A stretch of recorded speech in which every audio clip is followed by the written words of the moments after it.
Assalamualaikum warahmatullahi wabarakatuh. Hai semuanya, bagaimana kabarnya? Insya Allah kita semua selalu berada dalam lindungan Allah Subhanahu wa Ta'ala. Amin ya Robbal 'Alamin. Oke, jadi di sini kira-kira kita mau ngobrolin apa nih? Di sini insya Allah kita bakal ngobrol tentang turunnya Al-Quran ke dunia ini. Pasti banyak ya di antara kita yang udah nggak asing sama hal itu. Wah, seru banget nih pembahasannya. Ya udah, aku mau nanya nih. Al-Quran itu turunnya kapan sih? Jadi gini, Allah Subhanahu wa Ta'ala menurunkan ayat-ayat Al-Quran pertama kali pada bulan Ramadan.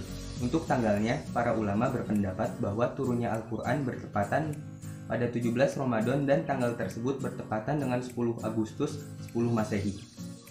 Oh gitu. Iya, terus peristiwa turunnya Al-Quran untuk pertama kalinya ini bisa disebut dengan istilah Nuzulul Quran.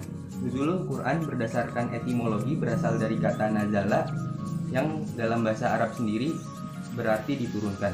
Dari pengertian tersebut, Al-Quran sebagai pedoman bacaan mengalami teks penurunan.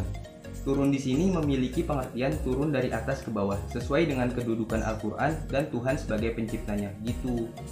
Oh, ternyata malam nuzulul Quran itu malam turunnya Al-Quran ke dunia ya? Baru tahu aku, alhamdulillah dapat ilmu baru. Yap, betul sekali. Nah, terus nih, aku mau tanya lagi. Al-Quran tuh proses turunnya gimana ya? Apa langsung turun aja gitu? Atau gimana? Oke, Al-Quran tuh nggak diturunkan dalam satu malam aja, melainkan selama 23 tahun. Atau lebih tepatnya 22 tahun, 2 bulan, 22 hari. Dari 23 tahun itu, 13 tahun saat Rasulullah tinggal di Mekah, ayat yang diturunkan disebut dengan surat Makkiyah. Kemudian 10 tahun berikutnya, setelah Rasulullah SAW hijrah ke Madinah, ayat yang diturunkan disebut dengan surat Madaniyah. Setelah diturunkan untuk pertama kalinya, ayat-ayat Al-Quran kemudian berangsur-angsur dilengkapi sebanyak 30 juz, atau 114 surat atau sekitar 6.666 ayat. Wow, terus itu cara turunnya bagaimana? Al-Quran diturunkan melalui 3 tahapan. Pertama, Allah Subhanahu wa Ta'ala menurunkan Al-Quran ke Lauhul Mahfuz sebagaimana diterangkan dalam firman-Nya yang artinya bahkan didustakan oleh mereka itu adalah Al-Quran yang mulia yang terdapat di Lauhul Mahfuz.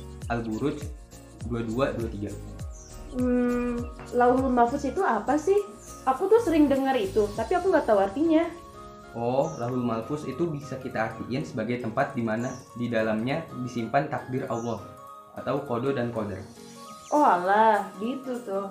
Nah, terus tahap yang kedua itu apa? Nah, yang kedua, Al-Quran diturunkan dari Lauhul Mahfuz ke Baitul Izzah, langit dunia. Tahap ini dijelaskan Allah dalam surat Al-Qadr ayat 1, yang artinya, sesungguhnya telah kami turunkan Al-Quran pada malam kemuliaan. Terus, tahap yang ketiga itu apa? Yang ketiga, Al-Quran turun dari Baitul Izzah berikutnya diturunkan ke bumi.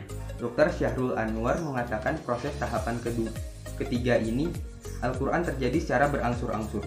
Pada proses penurunannya terjadi pada masa kenabian Nabi Muhammad SAW. Penurunan secara berangsur-angsur tersebut sesuai dengan peristiwa dan kejadian yang ada pada masa Nabi, ujarnya. Pada masa Nabi inilah penurunan Al-Quran tak serta-merta turun, karena ada penyebabnya. Setiap peristiwa itu disebut sebagai asbabul nuzul, yaitu sebab muasal diturunkannya Al-Quran berkaitan dengan peristiwa tertentu. Ternyata begitu tahap-tahap Al-Quran diturunkan. Aku kira Allah Subhanahu wa Ta'ala langsung turunin ke dunia secara langsung. Iya gitu. Ada beberapa tahap agar Al-Quran bisa sampai ke bumi. Nah, ketika Al-Quran sedang diturunkan, apakah Allah langsung yang menurunkannya atau melewati perantara? Selama proses turunnya Al-Quran, Allah menyertai malaikat Jibril sebagai perantara kepada Rasulullah SAW. Sebagaimana diketahui, malaikat Jibril merupakan malaikat penyampai wahyu Allah Subhanahu wa Ta'ala. Dalam hal ini, malaikat Jibril menyampaikan wahyu yakni firman Allah kepada Rasulullah SAW. Iya juga sih. Malaikat Jibril kan tugasnya menyampaikan wahyu. Aku baru ingat. Terus kamu tahu nggak sih? Tahu apa? Selama 23 tahun itu, Al-Quran tuh gak langsung satu kitab, tapi berupa beberapa ayat dari surat ataupun surat pendek secara utuh. Pantes, lama banget ya, sampai 23 tahun gitu. Iya. Nah, ayat apa atau surat apa yang pertama kali diturunkan? Nah, ayat yang pertama kali turun adalah Quran Surat Al-Alaq ayat 1-5. Dan yang kedua adalah Quran Surat Muddatsir ayat 1-7. Oke, kalau tadi yang pertama, jadi yang terakhir apa? Nah, yang terakhir tuh adalah Quran Surat Al-Ma'idah ayat 3. Oh begitu. Tapi kira-kira ada gak sih manfaat atau faedah dari turunnya Al-Quran secara berangsur-angsur ini? Pasti ada dong, beberapa hikmah di balik turunnya Al-Quran dengan berangsur-angsur antara lain. Yang pertama, peneguhan hati Rasulullah. Selain itu juga merupakan hiburan bagi hati beliau yang sedang bertugas menyampaikan ajaran Islam. Selanjutnya, yang memudahkan Rasulullah dalam menghafal ayat Al-Quran. Oh, itu manfaatnya. Ada lagi gak? Ada dong. Yang ketiga, agar lebih mudah dimengerti dan dijelaskan isinya oleh kaum muslim. Yang keempat, memberikan kesempatan bagi umat Islam saat itu untuk meninggalkan segala tradisi dan kebiasaan jahiliyah. Dan yang terakhir adalah sebagai bukti bahwa Al-Quran memang ayat Allah Subhanahu wa Ta'ala, bukan karangan Nabi Muhammad SAW. Wow, sangat luar biasa ya manfaatnya.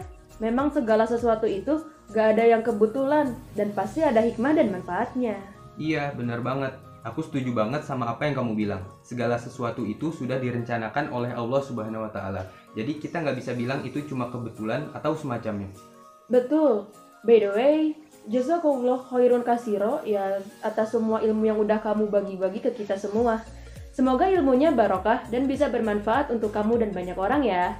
Wajazakillah khairan kasiro. Amin ya robbal alamin. Semoga ya.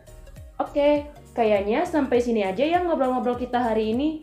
Kalau ada kesalahan-kesalahan, baik dari ucapan maupun sikap, baik yang disengaja maupun tidak, mohon dimaafkan. Karena manusia memang biangnya kesalahan dan kesempurnaan hanya milik Allah semata. Wabillahi taufiq wal hidayah. Wassalamualaikum warahmatullahi wabarakatuh.